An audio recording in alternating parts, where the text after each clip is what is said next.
My wife allowed me to cheat for 1 week. Wow. What I didn't expect was that she would be the first to do it. Before I share what really happened, let's go back to where it all started. I was showing my old photos to my 2 kids while my wife, Maggie, carried our baby in one hand and our laundry in the other. I told her to hurry up because we were meeting our friends at an awarding ceremony. After that, I carried the kids for bath time. Later that day, while we were on our way to the event, Maggie noticed me looking at another woman's back and called me rude. I tried to deny it. When we arrived, my best friend Fred was already there with his wife, Grace, waiting outside. The wives went ahead to meet their friend Lucy, who was receiving an award, while Fred and I went to grab some beer. A woman came over to get wine, and we said hi. Not long after, our wives caught us checking her out. Grace and Maggie talked about how we always look at other women right in front of them. When we got home, I promised Maggie a good action after I dropped off our babysitter. Paige opened the door, and we saw that our kid was still wide awake. I later drive the babysitter home. When we arrived, Paige asked me if I could buy her some beer. I hesitated, thinking it was illegal. She told me no one would find out. I was about to agree, but then I thought about the consequences if we got caught, so I told her to get out. She asked why, and I said it was inappropriate for me to have a beer with her alone. She replied that we wouldn't be alone and accused me of being disgusting for thinking she wanted to hook up with me. When I got home, Maggie and I were about to go to the bedroom when we saw our daughter sitting on our bed. She said she couldn't sleep and asked me to read her a story. After I finished, I hurried back to the room, only to find Maggie already asleep, though in reality, she was just pretending. The next day at the playground, I met up with Fred. We stood there watching the sexy women playing frisbee. The two of us talked about how unhappy our sex lives were. Fred admitted that he had been resorting to playing with himself in the car. Later, Fred and I went to a coffee shop. There was a beautiful young barista, and both of us couldn't help but watch her from behind. When she took our orders, we were almost speechless. We kept staring until Ed suddenly interrupted us. He invited us to the housewarming party he was hosting next weekend. We tried to refuse, but Ed told us our wives had already confirmed that we were going. That night, I had my friends over for a game night at my house. When Maggie arrived, I told her that I had already put the kids to sleep and showed her the baby monitor I was holding. She went upstairs to check on the baby, only to realize that I had brought the wrong monitor. She overheard one of my friends asking how much we would spend on an erotic weekend with hot girls. Fred answered $6,000, while another guy said $7,500. I hesitated at first, saying I had a great wife and wouldn't want to hurt her feelings. I didn't know she was listening, and she smiled when she heard that. But then I joked that of course I would sell anything, even the house. Everyone burst out laughing. Maggie was clearly disappointed. The next morning, the women went out for a walk and talked about what had happened the night before. They were upset about what Maggie overheard and complained about our obsession with other women. Lucy suggested giving us a hall pass, a week off from marriage where we could do whatever we wanted without consequences. She believed that letting us cheat once might finally stop our constant staring.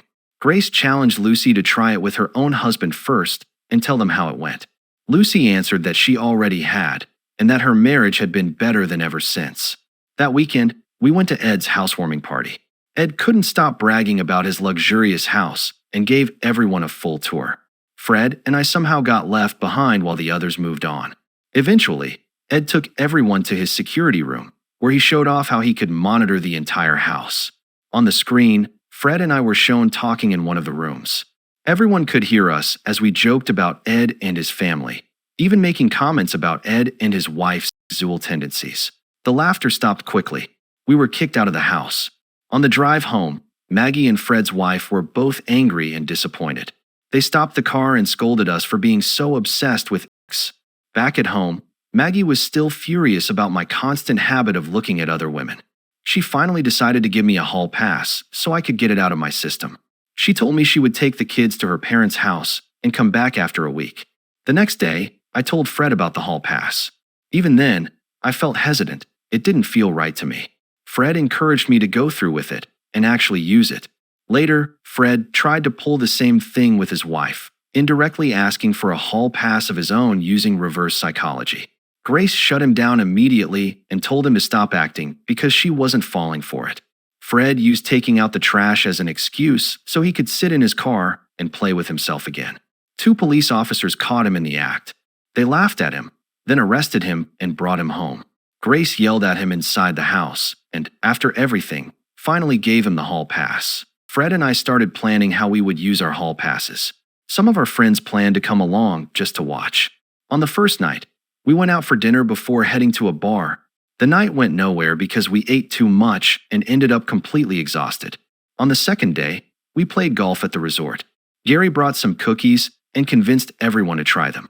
About an hour later, we were so high that we completely ruined the golf course. A marshal chased us after one of our friends took a dump on the course. On the third day of the hall pass week, Maggie and Grace were watching a baseball game. After the game, they were approached by a handsome baseball player named Jerry, who clearly took an interest in Grace. Later, Maggie's dad arrived with the baseball coach, also named Rick, and introduced him to them. He invited them to a pool party later that day. Maggie hesitated, but Grace accepted the invitation. Maggie reminded her that they were married, but Grace pointed out that the men were on a week off from marriage. She said they should have fun too, just like we probably were. Meanwhile, we were having dinner and talking things over. Our friends were bored and wanted to call it a day. I started feeling worn down and suggested we give up and call our wives to come home. Fred refused and pushed us to keep going. We ended up at a club, but our pickup lines were ridiculous and didn't work on anyone. We decided to get drunk to boost our confidence instead. We drank too much and ended up getting into a fight. At the same time, Grace was at the pool party, talking with the baseball coach. They were getting along surprisingly well. Fred and I spent the entire 4th day passed out at the hotel, suffering through our hangovers. By day 5, Maggie and Grace were clearly having the time of their lives. They drank beer and played volleyball with men at the beach. Meanwhile, I went to a local coffee shop where I flirted with a beautiful barista named Lee. Her coworker, Brent, insulted me, and I snapped back at him. Lee overheard and seemed impressed. Later, she invited me to go to the gym she worked out at so we could grab a drink afterward. At the same time, Fred went to a massage parlor where he unexpectedly ran into Ed's wife and daughter. He got embarrassed when they realized he was there for more than just a massage and rushed out. I met Lee at the gym later that day. I asked her to grab a beer after the workout, and she told me to meet her in exactly an hour. I went into the sauna while waiting, ended up falling asleep, and completely missed our date. Day 6 came, and both Fred and I were starting to give up. That changed when we got a call from our friend Coakley.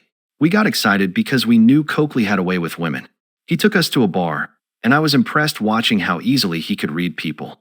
While we were there, I ran into Paige, our babysitter, who was at the club with her aunt. Paige admitted she had really been trying to hit on me. Once again, I turned her down. Coakley encouraged Fred to go after a woman across the room, leaving me alone for a while. That's when I spotted Lee dancing. I approached her, and we started dancing together. I told her about my hall pass. Brent, who turned out to be the DJ, looked furious watching us. Meanwhile, Grace went to see Jerry to return the gift he had given her, telling him she couldn't accept it because she was married. Jerry confessed how much he liked her, and Grace admitted she liked him too. The tension between them kept building until they finally gave in. At the same time, Fred brought a woman back to his room, but she suddenly got sick and had an accident in the bathroom. He put her into a taxi and sent her home. When Fred returned to the room, Paige's aunt knocked on the door and mistook him for me. Grace was overwhelmed with guilt after what happened with Jerry. She told him she truly loved her husband and that what they did would only happen once. Jerry agreed. Before she left, he told her she was amazing in bed, and they shared a high five. She drove home crying, staring at Fred's photo on her phone. Meanwhile, Fred was having a drink with Paige's aunt, still pretending to be me. She told him she admired him for not taking advantage of Paige even after she tried to hit on him twice. That only made her more interested, and she began seducing him. Back at Coakley's place, Lee came into the room where I was. She tried to seduce me and offered to help me use my hall pass, but I finally turned her down. I told her how happy I was with my life as a husband and a father. She said that made me a good guy. I was about to head home when I got a call from a police officer asking for Fred. I rushed back to the hotel, and Brent, who happened to be nearby, followed me. When I arrived, Paige confronted me and told me about the baseball coach, saying my wife had been unfaithful. I went into the room and interrupted Fred and Paige's aunt. I told him that Grace had been in a car accident and was taken to the hospital. When we stepped outside, We saw Brent vandalizing Fred's car, smashing it, and spray painting all over it. Paige and her aunt, Meg, showed up, and that was when we realized Brent was Meg's son. The moment he figured out that Fred had slept with his mother, he completely lost it. He pulled out a gun and started shooting at us. Fred and I jumped into the car and sped off, with Brent clinging to the back. Police officers spotted us and gave chase. Fred refused to stop and tried to outrun them. Brent climbed onto the roof and smashed through our windshield. We barely made it to the hospital before the police tackled us. Fred kept shouting that he needed to see if his wife was okay. A doctor finally told him that Grace was going to be fine and had only suffered a nose injury. Later, the police let us go after determining that Brent had been the one attacking us. At the same time, Maggie was at her parents' house, sitting on the couch and having a late-night conversation with the baseball coach. Until eventually, they leaned in to share a kiss. When I arrived at her parents' house, I noticed a car parked outside. Inside, I saw 2 empty wine bottles, and then I heard Maggie scream. I rushed in, only to find out she was just on the phone with Grace. I finally confessed to Maggie that I had lost my virginity to her and that I had never slept with anyone else since. We hugged and kissed. When I asked about the car outside, she told me it belonged to the baseball coach. She admitted they had wined together the night before, but assured me that nothing else had happened. The next day, Fred brought Grace over to Maggie's parents' house. Grace said they needed to talk about everything that happened during the week, but Fred insisted that none of it mattered anymore. He asked that they never talk about anything that happened during the hall pass week, and Grace is happy because she doesn't have to tell him what she did.